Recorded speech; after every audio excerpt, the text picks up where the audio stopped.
کہ اس نے بے ساختہ کعبے کی دیوار پر ان آیات کے نیچے لکھ دیا، ما ھذا کلام البشر، یہ کسی انسان کا کلام نہیں ہو سکتا۔ سورہ اخلاص کا یہ عظیم الشان اور حیرت انگیز معجزہ صرف ڈاکٹر فراز، اویس اقبال یا جان ٹرکنگ کے لیے نہیں ہے، بلکہ یہ ان تمام لوگوں کے لیے ہے، ان تمام لوگوں کے لیے کھلا پیغام ہے جن کے ذہنوں میں کوئی بھی شک موجود ہے۔ ذرا اس گہرے تعلق پر غور کریں۔ اس لفظ کا مرکزی خیال پیدائش، برتھ ہے۔ جدید بایولوجی میں ہم جانتے ہیں کہ انسانی پیدائش یعنی ایک نئی زندگی کے وجود میں آنے کے لیے بالکل 46 کروموسومز کی ضرورت ہوتی ہے انسان کے لیے۔ اور یہ کیسے بنتے ہیں؟ ہمیں بالکل 23 کروموسومز والد سے ملتے ہیں اور 23 کروموسومز والدہ سے ملتے ہیں۔ 23 ایک طرف، 23 دوسری طرف۔ فراز صاحب نے حال ہی میں میرے سورہ کوثر کے موضوع پر کچھ اعتراضات اٹھائے ہیں۔ آئیے پہلے ان کی ویڈیو کی کچھ جھلکیاں دیکھتے ہیں، پھر جواب دیتے ہیں۔ میرے ایک بہت ہی پڑھے لکھے فالوور ہیں، سبسکرائبر ہیں، ان کا نام انہوں نے اجازت نہیں دی بتانے کی تو میں نہیں بتا رہا، لیکن انہوں نے پھر کیا کہ انہوں نے سفیان صاحب کے معجزے کو لے کے اس کا بہترین پوسٹ مارٹم کیا۔ چونکہ وہ عربی گرامر سے واقف ہیں تو انہوں نے مجھ سے کافی زیادہ بہتر اس کام کو کیا۔ میں چیلنج دیا تھا کہ آپ اس طرح الفاظ گن کے جو معجزہ نکال رہے ہیں یہ آپ کسی اور سورہ کے لیے نہیں کر سکتے۔ سورہ بقرہ کی مثال دی تھی تو انہوں نے وہی کیا کہ گول پوسٹ بدل لی، بجائے اس کے کہ وہ اعداد گنتے یا الفاظ گنتے انہوں نے جو ہے وہ اس میں سے تھیمز نکال لی ہیں کہ اس کی تھیمز جو ہیں وہ معجزانہ ہے۔ تو جب فراز صاحب نے، جیسا کہ آپ نے دیکھا ویڈیو میں، دعویٰ کیا کہ ان کے ایک سبسکرائبر جو ان کے مطابق عربی زبان کے ماہر ہیں، انہوں نے سورہ کوثر کے معجزے میں کچھ غلطیاں نکالی ہیں۔ ان اعتراضات کا جواب دینے سے پہلے میں فراز صاحب کی لاجک کو 1400 سال پیچھے تاریخ کے اس دور میں لے جانا چاہتا ہوں جب عربی زبان اپنے عروج پر تھی اور اہل عرب اپنی فصاحت و بلاغت، ایلوکوینس پر غرور کیا کرتے تھے۔ تاریخ ادب یعنی عربی ادب کا ایک بہت مشہور واقعہ ہے کہ جب سورہ کوثر نازل ہوئی تو قریش نے اسے خانہ کعبہ کی دیوار پر لٹکا دیا۔ اس دور کا سب سے بڑا اور مشہور غیر مسلم عرب شاعر لبید بن ربیہ، جس کے اپنے شاہکار قصیدے یعنی معلقات کعبے کی دیواروں پر لٹکتے تھے، جب اس نے آ کر سورہ کوثر کے ان 10 الفاظ کو پڑھا تو اس کا رد عمل کیا تھا فراز صاحب؟ کیا اس نے یہ کہا کہ اس میں الف اور حمزہ کی گنتی غلط ہے؟ کیا اس نے کہا کہ اطعنا کا ایک لفظ نہیں ہے؟ نہیں، وہ عربی زبان کا وہ پیدائشی ماسٹر تھا جس کے سامنے آج کے بڑے سے بڑے گرامر کے ماہر کی کوئی حیثیت نہیں ہے۔ وہ اس صورت کے الفاظ، اس کے توازن اور اس کی لسانی ساخت، اس کی لنگوسٹک سٹرکچر سے اس قدر حیران رہ گیا، اس قدر دنگ رہ گیا کہ اس نے بے ساختہ کعبے کی دیوار پر ان آیات کے نیچے لکھ دیا، ما ھذا کلام البشر، یہ کسی انسان کا کلام نہیں ہو سکتا۔ ذرا منطق کا استعمال کریں۔ جب 7ویں صدی کے وہ خالص اہل زبان جو عربی کے اصل موجد اور ماسٹر تھے، وہ جو اسلام کے بدترین دشمن بھی تھے، وہ اس کلام میں کوئی لنگوسٹک خامی یا غلطی نہیں نکال سکے اور اس کے کمال کے آگے جھک گئے، تو آج 14 صدیاں گزرنے کے بعد کسی انسان کا صدیوں بعد بننے والے گرامر کی رولز کی بنیاد پر اس کے اوریجنل رسم الخط میں غلطیاں نکالنا کیا مکمل طور پر غیر منطقی اور مضحکہ خیز نہیں ہے؟ ذرا انصاف سے فیصلہ کیجیے گا۔ جب بات عربی کی فصاحت اور اس کے کمال کی ہو تو کیا آپ تاریخ کے اس عظیم ترین عربی دان، وہ شاعر لبید بن ربیہ کی بات مانیں گے یا اپنے کسی عام سے سبسکرائبر کی؟ آئیے اب آپ کے نام نہاد عربی ماہر کے اعتراضات کا پوسٹ مارٹم کرتے ہیں، لیکن اس سے پہلے کہ ہم بات شروع کریں، میں فراز صاحب اور ان کے تمام فالوورز کو ایک بات بالکل واضح کر دینا چاہتا ہوں کہ میری یہ ویڈیو کسی مقابلے یا ضد کا حصہ نہیں ہے، یہ جیت ہار کا قصہ نہیں ہے۔ میرا واحد مقصد اور دل سے دعا یہی ہے کہ ہم سب کو اس سیدھے راستے کی ہدایت ملے جو دنیا اور آخرت کی کامیابی کی طرف لے جاتا ہے۔ میرے دل کے کسی بھی کونے میں آپ میں سے کسی کے لیے بھی ذرا برابر نفرت نہیں ہے۔ ہم سب مل کر سچائی کی تلاش کر رہے ہیں۔ فراز صاحب، اس سے پہلے بھی آپ نے سورہ کوثر کے معجزے پر ایک تنقیدی ویڈیو بنائی تھی اور اپنی بات ثابت کرنے کے لیے آپ نے اور اویس اقبال صاحب نے مرزا غالب کے کچھ اشعار پیش کیے، لیکن جیسا کہ ہم سب نے دیکھا، آپ نے وہاں الفاظ کی گنتی میں ہی غلطی کر دی، جس کی وجہ سے وہ اعتراض خود بخود باطل ہو گیا۔ اب آپ نے ایک نئی ویڈیو بنائی ہے جس میں آپ کے ایک سبسکرائبر نے سورہ کوثر کے معجزے پر کچھ اعتراضات اٹھائے ہیں۔ فراز صاحب، آپ اور میں، ہم دونوں اچھی طرح جانتے ہیں کہ لنگوسٹک کے اعتبار سے یہ اعتراضات کتنے کمزور ہیں۔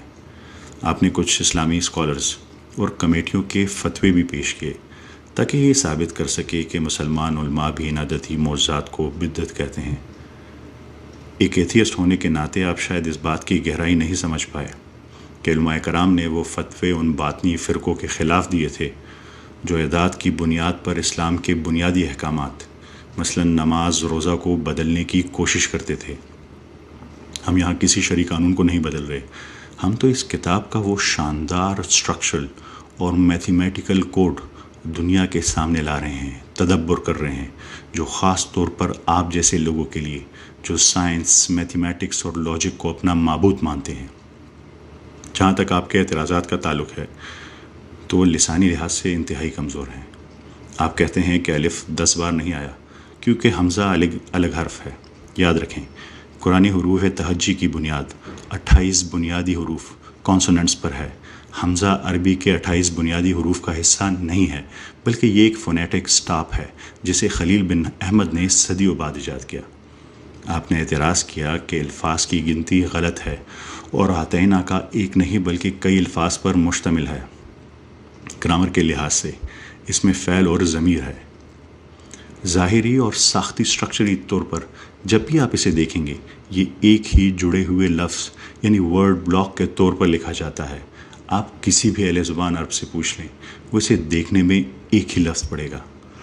ہم قرآن کریم کے بنیادی رسم الخط یعنی اس کے ظاہری ساخت کی گنتی کر رہے ہیں۔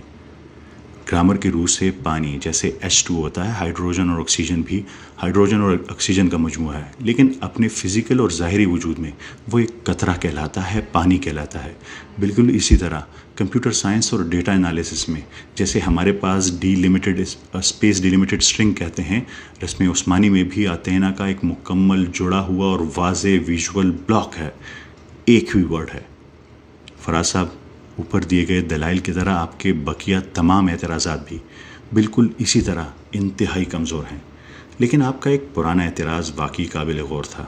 آپ نے پوچھا تھا کہ میں سورہ بقرہ کا تھیم پر مبنی معجزہ کیوں پیش کر رہا ہوں، اسے سورہ کوثر کی طرح عددی یعنی نومیرک معجزے سے کیوں نہیں ثابت کر رہا۔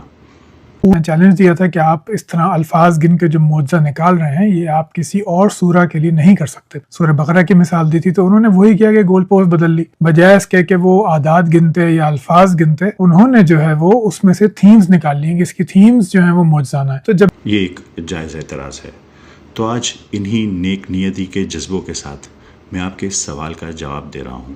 میں آپ کے سامنے ایک خالص عددی اور میتھمیٹیکل معجزہ پیش کر رہا ہوں، اور اس بار بات ہوگی سورہ اخلاص کی۔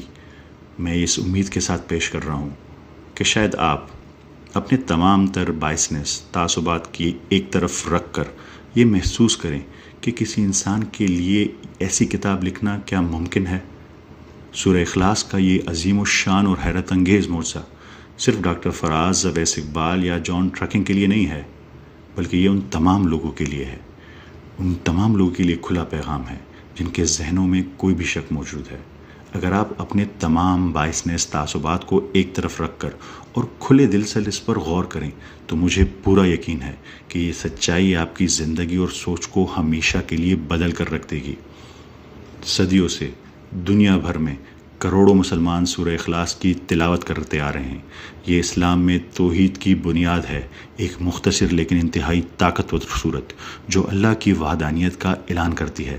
لیکن کیا ہو اگر میں آپ کو بتاؤں کہ ان خوبصورت عربی الفاظ کے پیچھے ایک ایسی میتھمیٹیکل ترتیب چھپی ہے جو اس قدر کمال اور متوازن ہے کہ کسی انسانی دماغ کے لیے اس کی تخلیق کرنا ناممکن ہے۔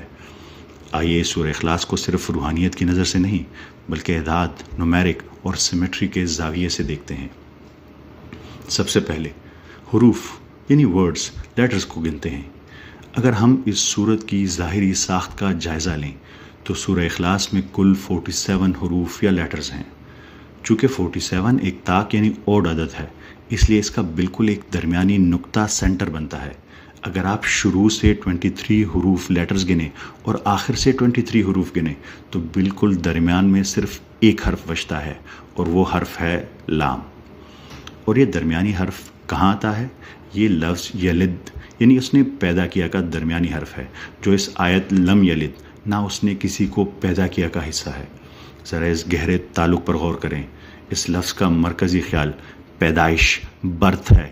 جدید بایولوجی میں ہم جانتے ہیں کہ انسانی پیدائش یعنی ایک نئی زندگی کے وجود میں آنے کے لیے بالکل 46 کروموسومز کی ضرورت ہوتی ہے انسان کے لیے.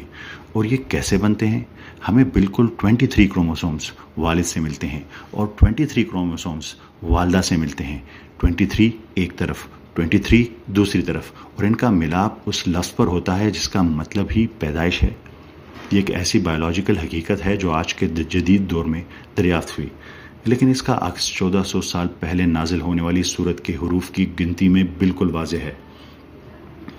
یہ توازن صرف حروف تک محدود نہیں ہے، لیٹرز تک محدود نہیں ہے. آئیے مکمل الفاظ کو دیکھتے ہیں. اگر ہم اس درمیانی حرف لام کو اپنا ترازو کا مرکز مان لیں تو پوری صورت ایک مکمل توازن میں آ جاتی ہے. اس درمیانی حرف کے دائیں جانب کتنے مکمل الفاظ ہیں؟ بالکل 7 الفاظ. اور بائیں جانب کتنے مکمل الفاظ ہیں؟ بالکل 7 الفاظ. اب ذرا اور گہرائی میں چلتے ہیں اور حرکات یعنی زبر، زیر، پیش کو دیکھتے ہیں جن سے یہ الفاظ پڑھے جاتے ہیں. درمیانی لام کے دائیں جانب بالکل 16 حروف ایسے ہیں جن پر حرکات، کوئی نہ کوئی حرکات موجود ہیں، یعنی زبر، زیر، پیش. اور بائیں جانب بھی بالکل 16 حروف ایسے ہیں جن پر حرکات موجود ہیں.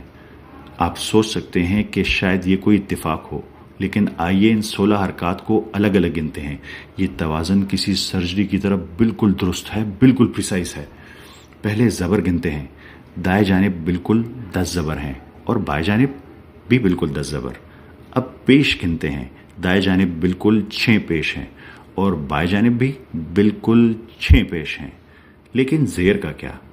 پوری سورہ اخلاص میں صرف ایک زیر ہے، صرف ایک. اور وہ کہاں رکھی گئی ہے؟ وہ بالکل اسی درمیانی نقطے پر موجود لام کے عین نیچے ہے جو لفظ یلد کا حصہ ہے. یہ زیر وہ مرکزی نقطہ ہے جس پر پوری صورت کا وزن اور توازن قائم ہے. آخر میں کلاسک عربی میں ہر حرف کی ایک عددی قیمت ہوتی ہے جسے نومیریکل ویلیو کہتے ہیں، جسے ابجد کا نظام کہتے ہیں. اگر ہم اپنے مرکز کے دائیں جانب موجود ہر ایک حرف کی ابجدی قیمت کو، ویلیو کو آپس میں جمع کریں تو ان کا مجموعہ 198 بنتا ہے. اور گیس کریں بائیں جانب موجود حروف سے کیا بنے گا؟ بائیں جانب موجود حروف کی ابجدی قیمتوں کو جمع کریں تو ان کا مجموعہ بھی ایگزیکٹ 198 بنتا ہے. آئیے اس ساری بات کا خلاصہ کرتے ہیں. مرکز میں ایک ایسا لفظ ہے جس کا مطلب پیدائش ہے، برتھ ہے. 23 حروف دائیں، 23 حروف بائیں، جو انسانی پیدائش کے لیے درکار کروموسوم کا بالکل عین عکس ہے. 7 الفاظ دائیں، 7 الفاظ بائیں. دائیں طرف 10 زبر اور 6 پیش، بائیں طرف بھی بالکل 10 زبر اور 6 پیش. حروف ابجد کی قیمتیں دونوں طرف بالکل 198 پر متوازن، بیلنسڈ. اور صرف ایک زیر جو اس پورے چیپٹر کے بالکل ریاضیاتی مرکز، ایگزیکٹ میتھمیٹیکل سینٹر پر موجود ہے. فراز صاحب، آپ چونکہ خدا کے وجود سے انکاری ہیں اور سائنس، منطق اور کائنات میں رینڈم چانسز یعنی پروبیبلٹی پر یقین رکھتے ہیں، تو میں آپ کی منطق اور عقل کے سامنے آج یہ سوال رکھتا ہوں: میتھمیٹکس اور پروبیبلٹی کا وہ کون سا اصول ہے جو یہ ماننے کی اجازت دیتا ہے کہ ایک انسان جس نے کبھی اسکول یا یونیورسٹی نہ دیکھی ہو، جو 1400 سال پہلے عرب کے ریگستان میں کھڑا ہو کر زبانی کلام کر رہا ہو، کیا وہ اچانک بولتے ہوئے اتفاقاً، رینڈملی، ایک ایسا بے عیب میتھمیٹیکل خاکہ تیار کر سکتا ہے؟ ایک ایسا خاکہ جس میں مستقبل کی جدید بایولوجی کا عکس ہو، گرامر کا کامل توازن ہو، ہر زبر، زیر اور پیش ریاضی کے حساب سے لاکڈ ہو، پرفیکٹ ہو، پریسائز ہو، حروف ابجد کا ٹوٹل ایک ترازو کی طرح برابر ہو، اور اس کے ساتھ ساتھ وہ انسانی تاریخ کا سب سے فصیح و بلیغ کلام بھی ہو؟ فراز صاحب، آپ بھی جانتے ہیں کہ اتنے سارے میتھمیٹیکل اور سائنٹیفک فیکٹرز کا بیک وقت ایک ہی چھوٹی سی صورت میں جمع ہو جانا کسی بھی پروبیبلٹی کے حساب سے ناممکن ہے، امپاسبل ہے. 0% چانس ہے کہ یہ خود بخود ہو گیا ہو یا کسی انسان نے کر دیا ہو 1400 سال پہلے. یہ کوئی اپوفینیا یا زبردستی کا پیٹرن نہیں ہے، یہ ایک واضح اور ناقابل تردید انٹیلیجنٹ ڈیزائن ہے فراز صاحب. اور جہاں ڈیزائن ہوتا ہے وہاں ایک ڈیزائنر کا ہونا لازمی ہے. یہ اس ڈیزائنر، اس خالق کا کلام ہے جسے آپ اس کائنات میں تلاش کر رہے ہیں، اور وہ آپ کو اس کتاب میں پکار رہا ہے. قرآن کریم ہمیں اس کلام پر تدبر کرنے کا حکم دیتا ہے. یہ ساری ریسرچ اس تدبر کی ایک چھوٹی سی کوشش ہے جو ہم اپنی محدود صلاحیتوں کے ساتھ آپ تک پہنچا رہے ہیں، ورنہ کامل علم تو صرف اللہ ہی کا ہے. میں آپ کو بھی دعوت دیتا ہوں کہ ایک بار بنا کسی تعصب کے اس قرآن کریم پر تدبر کیجیے. مجھے یقین ہے کہ آپ کے اندر ایک واضح تبدیلی آئے گی اور آپ کا دل حق کی گواہی دے گا. میں امید کرتا ہوں کہ آپ اس پر ایک کھلے ذہن کے ساتھ ضرور غور کریں گے. آپ سب کے وقت کا اور توجہ کا بہت بہت شکریہ. اللہ حافظ.